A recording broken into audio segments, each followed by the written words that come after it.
तो चलिए स्टार्ट करते हैं आज का लेक्चर। पिछले लेक्चर में हमने सीखा था कुछ एलिमेंट्स के सिंबल्स पढ़े थे और केटायन एनायंस के बारे में पढ़ा था। तो आइए केमिकल रिएक्शन की डेफिनेशन तो हम पढ़ चुके हैं, उसके आगे पढ़ना शुरू करते हैं। केमिकल इक्वेशन किसे कहते हैं, क्या है? The method of representing a chemical reaction with the help of symbols and the formula of the substances involved in it called chemical equation। यानी कि केमिकल रिएक्शन में जो भी फॉर्मूला या जो भी एलिमेंट यूज हो रहे हैं उनको हम सिंबल्स में लिख दें तो उसी केमिकल रिएक्शन को सिंबल्स के फॉर्म में लिखने का जो मेथड है इसे ही क्या बोला जाता है? केमिकल इक्वेशन बोला जाता है। जैसे कि यहाँ पे एग्जांपल के लिए हाइड्रोजन लिया था हमने और क्लोरीन लिया था। इन दोनों का जब इंटरेक्शन हुआ तो हमारे पास हाइड्रोजन क्लोराइड बना। तो हाइड्रोजन का सिंबल हमने H पढ़ा, क्लोरीन का Cl पढ़ा। इन दोनों का इंटरेक्शन हुआ तो जो हाइड्रोजन क्लोराइड बना उसका सिंबल क्या हो गया? HCl हो गया। अब ये भी फॉर्मूला बना सकते हैं हम, हाइड्रोजन का सिंबल H और Cl का, क्लोरीन का सिंबल Cl। हाइड्रोजन की वैलेंसी हमने 1 पढ़ी, क्लोरीन की वैलेंसी हमने 1 पढ़ी, तो इससे जो फॉर्मूला बना वो क्या बन गया? ये 1 यहाँ पे, ये 1 यहाँ पे, 1 लिखें या ना लिखें, HCl फॉर्मूला बन गया। ऐसे ही मैग्नीशियम और ऑक्सीजन, मैग्नीशियम का सिंबल कितना? Mg और ऑक्सीजन का सिंबल कितना? O। मैग्नीशियम की वैलेंसी कितनी? 2, ऑक्सीजन की वैलेंसी कितनी? 2 से 2 कैंसिल हो गया, 1 1 बचा, 1 लिखें या ना लिखें, MgO फॉर्मूला बन गया। अब किसी केमिकल रिएक्शन को, किसी केमिकल इक्वेशन को हम किस तरीके से लिखते हैं सीख लेते हैं। तो फर्स्ट रूल ये है कि सबसे पहले हम क्या करते हैं, जो रिएक्टेंट हमारे पास दिया हुआ है उन रिएक्टेंट के सिंबल्स को, या अगर कोई सब्सटेंस है, कंपाउंड है, तो उसके मॉलिक्यूलर फॉर्मूला को लिखते हैं। और 2 या 2 से ज़्यादा अगर रिएक्टेंट यूज हो रहे हैं तो उनके बीच में प्लस साइन लगाते हैं। जैसे कि यहाँ पे हमने लगाया है Mg प्लस O2, ये 2 रिएक्टेंट के बीच में प्लस का साइन लगाते हैं। ऐसे ही प्रोडक्ट के फॉर्म में भी जो भी कंपाउंड बन के आ रहा है उसका सिंबल या मॉलिक्यूलर फॉर्मूला हम लिख देते हैं। और अगर 1 से ज़्यादा प्रोडक्ट है तो उनके बीच में प्लस की साइन हम लगाते हैं। और ये जो एरो हम बनाते हैं, रिएक्टेंट और प्रोडक्ट के बीच में हम एरो की साइन लगाते हैं। अब एरो जो होता है ये रिप्रेजेंट करता है कि हमारा केमिकल रिएक्शन किस डायरेक्शन में हो रहा है, यानी कि कौन से कौन से कंपाउंड्स इंटरेक्ट कर रहे हैं और क्या हमारे पास बन के आ रहा है। इसके बाद हम कुछ कैरेक्टरिस्टिक्स पढ़ते हैं केमिकल रिएक्शंस की। तो इसमें सबसे पहले कैरेक्टरिस्टिक जो है वो है इवोल्यूशन ऑफ गैस। कुछ केमिकल रिएक्शन में प्रोडक्ट के फॉर्म में कम से कम एक गैस का निर्माण होता है, एक गैस प्रोड्यूस होती है। तो ऐसे केमिकल रिएक्शन जिसमें गैस प्रोड्यूस होती है उस केमिकल रिएक्शन को बोला जाता है कि उसमें गैस का इवोल्यूशन हो रहा है। तो जैसे हम जिंक का रिएक्शन जब हाइड्रोजन सल्फेट के साथ कराते हैं या सल्फ्यूरिक एसिड के साथ कराते हैं तो हमारे पास जिंक सल्फेट और हाइड्रोजन गैस बनती है। हाइड्रोजन गैस बन रही है, इसलिए ये एक कैरेक्टरिस्टिक है कि केमिकल रिएक्शन में गैस बन सकती है। दूसरा फॉर्मेशन ऑफ प्रेसिपिटेट है।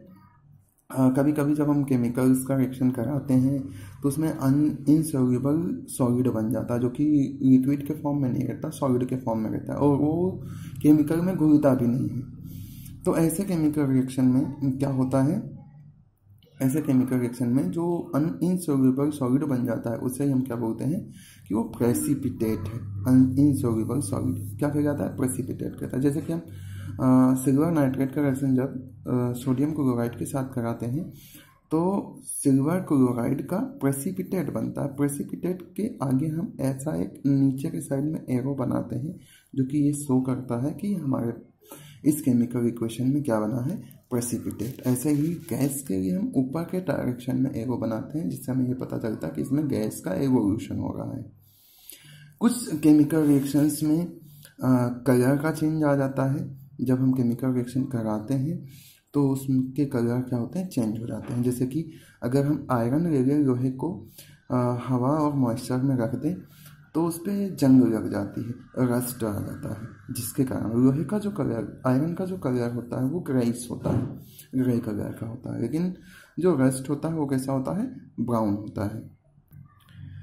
केमिकल रिएक्शन की एक और कैरेक्टरिस्टिक होती है कि इसमें स्टेट भी चेंज हो सकते हैं। तो ऐसे केमिकल रिएक्शंस जिसमें स्टेट चेंज होता है उससे बोला जाता है चेंज इन स्टेट। जैसे कि हम वैक्स ले लें, वैक्स को बर्न करें, बर्न करते तो वाटर गैस के फॉर्म में बनता है और कार्बन डाइऑक्साइड बनता है। तो इसमें वैक्स जो है वो सॉलिड है, इससे हमें गैस मिल रहा है, यानी कि स्टेट चेंज हो रहा है। तो ऐसे केमिकल रिएक्शन में ऐसी प्रॉपर्टीज को क्या बोलते हैं, change in state. State change होने के बाद एक बहुत ही इंपॉर्टेंट लॉ पढ़ते हैं, लॉ ऑफ मास कंजर्वेशन या कंजर्वेशन मास कंजर्वेशन लॉ। ये क्या कहता है कि मैटर को, पदार्थ को, सब्सटेंस को ना तो बनाया जा सकता है ना तो नष्ट किया जाता है। यानी कि कोई भी केमिकल रिएक्शन हो उसमें हम ना तो मैटर को बना सकते हैं ना ही नष्ट कर सकते हैं। ऐसा ही अगर केमिकल रिएक्शन के फॉर्म में हम समझें, केमिकल रिएक्शन की भाषा में समझें, तो जितना हमने एटम लिया है, किसी भी एलिमेंट का जितना भी एटम हमने रिएक्टेंट में लिया है उतना ही प्रोडक्ट हमें मिलना चाहिए। जितने एटम हमने रिएक्टेंट में यूज़ किए हैं उतने ही एटम हमारे पास प्रोडक्ट में होने चाहिए। जैसे कि हम एक एग्जांपल ले लें, कौन सा एग्जांपल ले लें, जैसे ये ले लिया Zn प्लस H2SO4। इससे जो प्रोडक्ट बनेगा वो क्या बनेगा, वो बनेगा ZnSO4 और प्लस में क्या, H2। तो यहाँ पे देखें तो रिएक्शन में जिंक एलिमेंट का एक एटम यूज हुआ, एक एटम इधर बना, हाइड्रोजन 2 एटम, इधर 2 एटम बना, सल्फर 1 एटम, एक बना, ऑक्सीजन 4, ऑक्सीजन 4, यानी कि सब दोनों तरफ बैलेंस है। तो हर एक केमिकल रिएक्शन में ऐसा ही होगा कि जितने एटम हम रिएक्टेंट में यूज़ करेंगे उतने ही एटम प्रोडक्ट के फॉर्म में हमें मिलेगा। या ऐसे हम जनरल भाषा में समझिए कि हमने मान लो 3 kg ले लिया क्या, नुक्ती, और 2 kg ले लिया हमने चाशनी, या मान लो ज़्यादा 2 kg ले लेते हैं। तो इससे जो लड्डू बनेगा, जो लड्डू बन के हमारे पास आएगा वो 3 और 2 दोनों को मिला के कितने हुए, 5 kg, यानी कि 5 kg लड्डू बनेंगे। अब इस लॉ के हिसाब से मास को ना, इस लॉ के हिसाब से समझते हैं, मास को ना तो हम बना नहीं सकते, क्रिएट नहीं कर सकते। तो इसका मतलब क्या हुआ कि 3 और 2 5 किलो से ज़्यादा लड्डू नहीं बन सकते। अब उसके दूसरे वाले पार्ट को समझे, नॉर डिस्ट्रॉयड, नष्ट भी नहीं कर सकते तो 5 किलो से कम लड्डू भी नहीं बनेगा। लड्डू ना तो 5 किलो से कम बन सकता है ना तो ज़्यादा बन सकता है, यानी कितना बनेगा, 5 kg लड्डू ही बनेगा। ओके, इतना आ गया। इसके आगे पढ़ते हैं। अब अगर किसी केमिकल रिएक्शन में ऐसा होता है, किसी केमिकल रिएक्शन में अगर ऐसा होता है कि रिएक्टेंट में जितने एटम यूज़ हो रहे हैं किसी एलिमेंट के उतने ही एटम प्रोडक्ट में आते हैं, तो ऐसे केमिकल रिएक्शन को हम बैलेंस्ड केमिकल रिएक्शन कहते हैं। A chemical reaction in which number of atom of each element present in reactant is equal to the number of atom of that element in product। मतलब reactant में जितने atom हैं किसी element के उतने ही product में होने चाहिए। तो ऐसे केमिकल रिएक्शन को क्या बोलेंगे, हम बोलेंगे बैलेंस्ड। और अगर नहीं होते हैं तो हम ऐसे केमिकल रिएक्शन को क्या बोलते हैं, अनबैलेंस्ड केमिकल रिएक्शन बोलते हैं। जैसे कि हमारे पास एक एग्जांपल है, हाइड्रोजन और ऑक्सीजन, इन दोनों को लिया, इनका इंटरेक्शन हुआ तो हमारे पास बना वाटर। अब देखिए, इधर हाइड्रोजन के कितने एटम हैं? 2 एटम हैं। ऑक्सीजन के कितने एटम हैं? 2। 2 एटम और हाइड्रोजन के, 2 एटम इसके ऑक्सीजन के, ये दोनों मिले तो हमारे पास बना वाटर, यानी 2 एटम हाइड्रोजन के और एक ही एटम बन पाया ऑक्सीजन का। तो ऑक्सीजन इधर 2 है, इधर 1 है, अनबैलेंस्ड हो गया, मतलब इक्वल नहीं है। तो ऐसे केमिकल रिएक्शन को क्या कहेंगे हम? Unbalanced chemical reaction. अब इस अनबैलेंस्ड केमिकल रिएक्शन का एक और नाम है जिसे क्या बोला जाता है? स्केलेटल। स्केलेटल यानी अनबैलेंस्ड। अब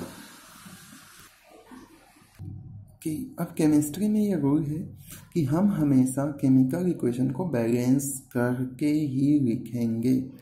ये जो इक्वेशन है हमने ऐसे ही लिखी हुई, बैलेंस्ड नहीं है, तो ये गलत है। ये मैंने बस आपको समझाने के लिए लिखा है। इसको हम बैलेंस करके ही लिखेंगे हमेशा। तो बैलेंस करके लिखेंगे तो बैलेंस करना हमें सीखना पड़ेगा। तो एक एग्जाम्पल भी तो मैं समझाता हूँ बैलेंस कैसे करेंगे। अब बैलेंस करने के लिए क्या करना रहेगा हमें? एक मेथड होता है trial and error method. Trial मतलब हम ट्राई करते जाएंगे, एरर मतलब गलती आएगी और उस गलती को रिमूव करते जाएंगे और सही आंसर तक पहुंचने की कोशिश करेंगे। तो एग्जाम्पल एक ले लिया हमने, मैग्नीशियम ले लिया और हाइड्रोजन क्लोराइड ले लिया, इनका रिएक्शन करवाया तो हमारे पास MgCl2 मैग्नीशियम क्लोराइड और हाइड्रोजन गैस बनी। गैस बनी यानी कि ऊपर के साइड में सिंबल, सिंबल नहीं।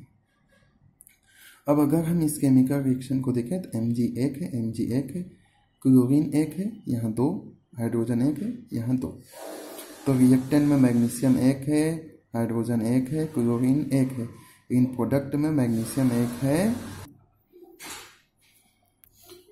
लेकिन हाइड्रोजन और क्लोरीन 2 हैं। तो अगर हम रिएक्टेंट में हाइड्रोजन को 2 से मल्टीप्लाई, क्लोरीन को 2 से मल्टीप्लाई कर देती, इधर भी 2 इधर भी 2 हो जाएगा। तो हमने यहाँ पे अब ध्यान ये देना है कि हम यहाँ पे समझने के लिए एक बॉक्स बना देते हैं। अब बॉक्स क्यों बना रहे हैं ये बताता हूँ मैं। बॉक्स इसलिए बना रहे हैं हम कि यहाँ पे हम कुछ चेंज नहीं कर सकते, यहाँ पे कुछ चेंज नहीं कर सकते, यहाँ पे भी कुछ चेंज नहीं कर सकते, यहाँ पे भी नहीं कर सकते। हम इसको इस फॉर्मूले के आगे किसी नंबर से, जो भी हमारे जिससे कि इक्वेशन बैलेंस हो जाए, उस नंबर से मल्टीप्लाई कर सकते हैं बस। तो अगर हम इसको 2 से मल्टीप्लाई कर देते हैं तो हाइड्रोजन 2, क्लोरीन 2, इधर भी 2 ही 2 हो गए, तो केमिकल इक्वेशन क्या हो जाएगी? बैलेंस हो जाएगी। तो 2 से मल्टीप्लाई करने के बाद ये केमिकल इक्वेशन क्या हो गई? बैलेंस हो गई। ऐसे यहाँ पे एक और एग्जाम्पल ले लिया है 2KClO3। इसको जब हमने हीट किया, गर्म किया, तो इसमें से क्या हुआ? KCl अलग हो गया और ऑक्सीजन O2 अलग हो गया। तो यहाँ पे देखें तो यहाँ पे पोटेशियम कितने? पोटेशियम का 1 एटम, क्लोरीन का 1 एटम और ऑक्सीजन का 3 एटम यूज हुआ है। और राइट साइड में यानी कि प्रोडक्ट में आ जाए तो पोटेशियम 1, क्लोरीन 1 और ऑक्सीजन 2 लिख देते हैं। पोटेशियम 1, क्लोरीन 1, ऑक्सीजन 3 और पोटेशियम 1, क्लोरीन 1 और ऑक्सीजन 2। तो ये दोनों तो बैलेंस्ड है, ये बैलेंस नहीं है। तो बैलेंस नहीं है तो क्या किया हमने? इसको 3 से मल्टीप्लाई कर दिया, ऑक्सीजन को 3 से मल्टीप्लाई कर दिया, ऑक्सीजन कितने हो गए? 6 हो गए। क्यों? 3 2 जा 6। और इधर मैंने 2 से मल्टीप्लाई कर दिया, 2 3 जा 6, ऑक्सीजन तो बैलेंस हो गया। लेकिन ये दोनों बैलेंस नहीं हुए, ये दोनों बैलेंस नहीं हुए, तो यहाँ पर मैंने क्या किया? 2 से मल्टीप्लाई कर दिया और ये पूरा इक्वेशन क्या हो गया? बैलेंस हो गया। अब हम कुछ सिम्बॉल्स सीख लेते हैं जो केमिकल इक्वेशन में लिखा रहेगा, सिंबल के फॉर्म में हमें लिखना रहेगा, या अगर लिखा हुआ है तो हम उसको इस तरीके से समझ पाएंगे। तो सॉलिड के लिए S लिखा जाएगा, लिक्विड के लिए L, गैस के लिए G।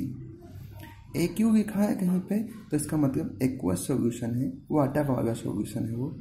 ऐसे ट्रायंगल जैसा शेप बना है, इसे डेल बोलते हैं। वैसे इसका मतलब होता है हीट, यानी कि गर्म किया गया है डायरेक्टली। अगर ऊपर की तरफ एरो बना है तो हम इवॉल्व गैस यानी कि उसमें गैस बन रहा है, और प्रेसिपिटेट बनेगा तो हम नीचे के साइड सिंबल लिखेंगे। इसके अलावा कोई स्पेसिफिक कंडीशन लेकर चल रहे हैं तो उन्हें हम एरो के ऊपर या एरो के नीचे लिख सकते हैं। जैसे कि टेम्परेचर कम कर रहे हैं, ज़्यादा कर रहे हैं, प्रेशर कम कर रहे हैं, ज़्यादा कर रहे हैं, या कितने प्रेशर पे कितने टेम्परेचर पे वो रिएक्शन हो रहा है। और एक कैटलिस्ट होता है जिसके बारे में मैं आगे बताऊंगा कैटलिस्ट क्या होता है। ठीक है, तो ये कुछ सिंबल्स हैं जो हमें याद रखना है। इसके आगे अगले लेक्चर में हम सीखेंगे कि केमिकल रिएक्शंस के क्या क्या टाइप्स हैं, कौन कौन से केमिकल रिएक्शन हमें यहाँ क्लास 10th में पढ़ने हैं। Okay, thank you. I think आपको समझ में आया होगा आज का ये पूरा